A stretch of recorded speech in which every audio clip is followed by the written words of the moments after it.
Louvado seja nosso Senhor Jesus Cristo. Querido povo de Deus, homilia diária, sábado, primeira semana da quaresma.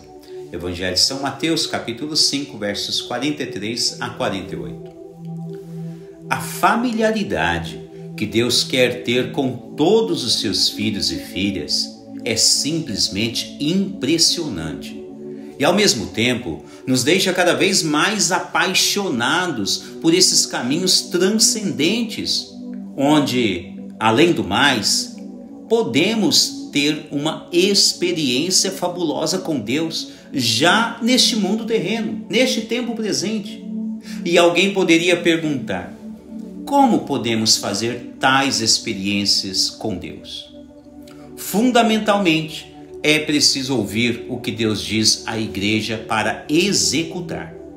Como, por exemplo, a primeira leitura de hoje toca-nos profundamente ao dizer que devemos guardar os decretos divinos com toda a nossa alma. Entre alguns detalhes a serem observados, não menos importantes, logicamente, percebemos que Deus nos quer inteiramente para Ele. Repito, Deus nos quer inteiramente para Ele.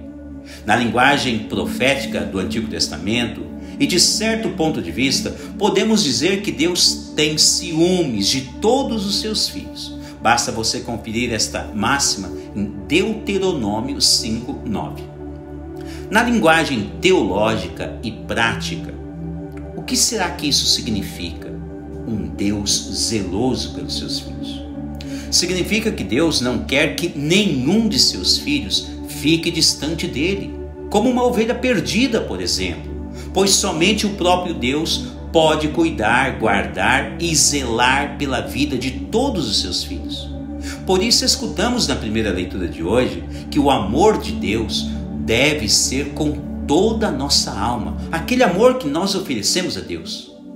Significa ainda que devemos ser inteiramente todo de Deus e não somente esta ou aquela parte da nossa vida.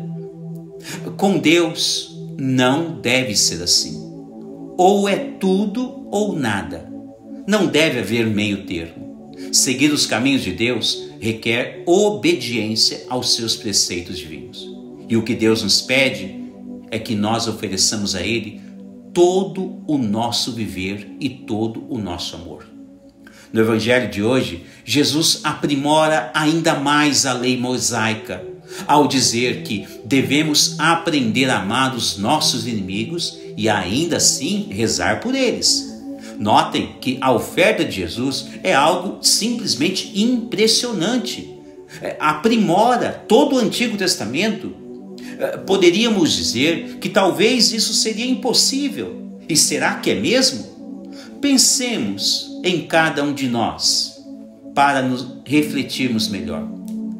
Quando fomos expulsos do céu, porque somos herdeiros de nossos primeiros pais, Adão e Eva, então somos expulsos do céu.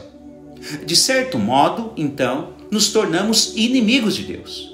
Mesmo assim, Deus não deixou de nos amar. Ao contrário disso, o próprio Senhor Deus elaborou um plano de amor divino para nos ajudar e nos salvar de todos os perigos desta vida.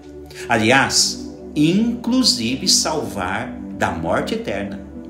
Veja que neste raciocínio, o que quero que cada um de nós compreenda é que quem realmente está na presença de Deus consegue executar os preceitos divinos.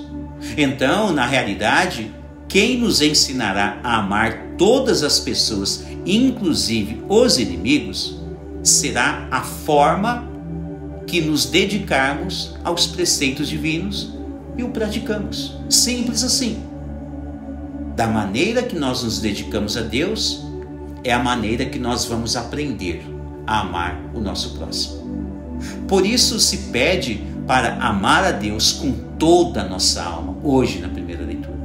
O amor que oferecemos a Deus deve ser integral. Pense, se caso ainda não conseguiu amar ou perdoar alguém, talvez seja porque ainda falta você doar alguma parte da sua vida para Deus. Se for isso, talvez ainda falte parte de sua alma viver completamente na presença de Deus. Fácil de compreender. Daí vem o apelo de Deus. Na verdade, o apelo de Deus a respeito dos preceitos divinos é mais para nos ajudar do que qualquer outra coisa.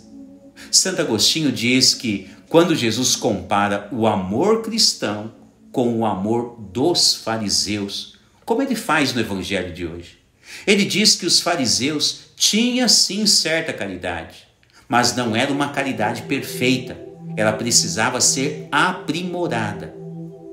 Em razão disso, Jesus aprimora os mandamentos antigos e nos ensina o verdadeiro caminho do amor a Deus. Notem que, conforme o Evangelho de hoje, somente assim poderemos ser chamados filhos do Pai que está nos céus. Louvado seja nosso Senhor Jesus Cristo.